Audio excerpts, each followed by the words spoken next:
बिस्मिल्लाहिर्रहमानिर्रहीम। उर्दू ऑनलाइन की पिछली वीडियो के कमेंट में किसी ने लिखा था कि दाखिलियत और खरीजियत पर लेक्चर दिया जाए, लिहाजा इस वीडियो में हम दाखिलियत और खरीजियत की इस्तिलाह पर बहस करेंगे। दाखिलियत और खरीजियत अदबी इस्तिलाहात हैं या शायरी की इस्तिलाहात हैं, और मुख्तसर लफ्ज़ों में आप यूँ समझें कि दाखिल के मानी अंदर के हैं, तो दिल के अंदर की हालत को बयान करना और दिल के अंदर की के जो जज्बात और एहसासात हैं उन्हें बयान करना दाखिलियत है। और खारिज बाहर को कहते हैं, लिहाजा खारिज में यानी बाहर की दुनिया में जो कुछ नज़र आ रहा है उसे बयान करना शायरी में या अदब में जो है तो वो खरीजियत है।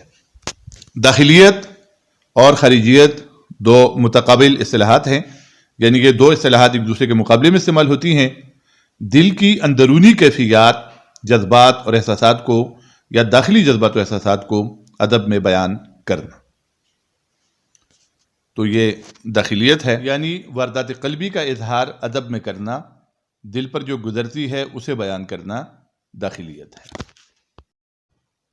इसके बरक्स अदब में उन चीज़ों को बयान करना जो खारिजी दुनिया यानी बाहर की दुनिया में नज़र आ रही हैं, खरीजियत है। मसलन हुस्न की तारीफ़ करता है कोई शायर या अदीब, कुदरती मनाजिर की मंजर कशी वगैरह करता है, तो ये खरीजियत।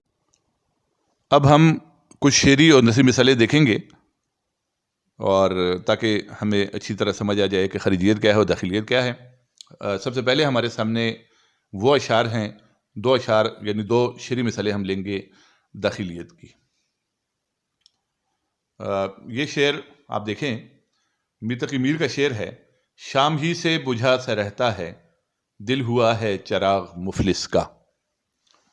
इस शेर में मीर तकी मीर ने दिल के लिए मुफलिस के चराग का सेहरा इस्तेमाल किया है कि जिस तरह एक मुफलिस आदमी का, एक गरीब आदमी का चराग शाम होती ही शाम होने के बावजूद बुझा रहता है, उस पर तेल नहीं होता और वो जलता नहीं है, इसी तरह हमारे दिल की हालत है कि जिस तरह गरीब आदमी का चराग, मुफलिस का चराग बुझा हुआ होता है, इसी तरह हमारा दिल भी बुझा हुआ है।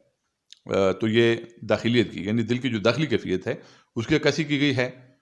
और उसके बाद अगला शेर आप देखें कि ये मुसफ़ी का शेर है, ग़ुलाम हमदानी मुसफ़ी का, और वो कहते हैं कि उस तेग़ ज़न को यारो मेरे दिल की क्या खबर, कातिल को बेकरारी ये बिस्मिल की क्या खबर। अब यहाँ भी एक दाखिली कैफियत जो है उसे बयान किया गया है। यानी दाखिलियत पसंद शायर जो होता है वो अपने दिल के साथ सरोकार रखता है, अपने दिल की जो वारदात क़ल्बी है और दिल की जो कैफियत है उनके साथ ही वो सरोकार रखता है, बाहर की चीज़ों के साथ ज़्यादा सरोकार नहीं रखता। और इसके मुकाबले में खरीजियत पसंद शायर जो होता है वो बाहर के जो मनाजिर और मज़ाहिर हैं उनमें दिलचस्पी लेता है। अब खरीजियत का एक शेर हमारे सामने आ गया है, और ये आतिश का शेर है, ख्वाजा हैदर अली आतिश का, और वो कहते हैं कि फर्श गुल पर वो नज़ाकत से नहीं सो सकते, तने नाजुक में रगे गुल का निशान होता है। अब यहाँ खरीजियत इस तरह है कि महबूब के सोने की कैफियत को बयान किया गया है कि वो फर्श गुल पर भी अगर सोता है तो उसके बदन पे निशान पड़ जाते हैं, मतलब ये कि उसकी नज़ाकत को बयान किया गया है। तो इसमें कोई दाखिली कैफियत नहीं है। दाखिली कैफियत तो होती है, लेकिन यह है कि उस तरह वाज़ेह तौर पे इसमें खरीजियत है, हुस्न की तारीफ़ करना और सरापनिगारी और ये सारी चीज़ें जो हैं ये खरीजियत में आती। उसके बाद खरीजियत की एक और मिसाल इकबाल का ये शेर हमारे सामने है, और इसमें इकबाल कहते हैं कि फूल हैं सहरा में या परियां कतार अंदर कतार, ऊदे ऊदे नीले नीले पीले पीले पैराहन।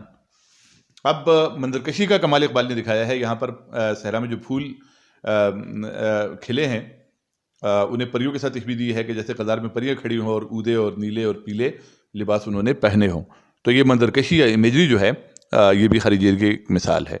और एक बात आप ये याद रखें कि उर्दू शायरी के दो मशहूर जो दबिस्तान है, दबिस्तान दहली और दबिस्तान लखनऊ, उनमें से दबिस्तान दहली की शायरी में ज़्यादातर दाखिलियत है और दबिस्तान लखनऊ की शायरी में ज़्यादातर खरीजियत है। लेकिन कुल्ली तौर पर हम ये नहीं कह सकते कि फ़लाँ शायर के यहाँ दाखिलियत ही दाखिलियत है या खरीजियत ही खरीजियत है।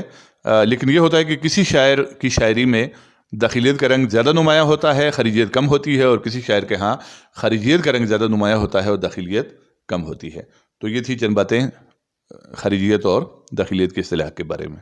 اللہ حافظ۔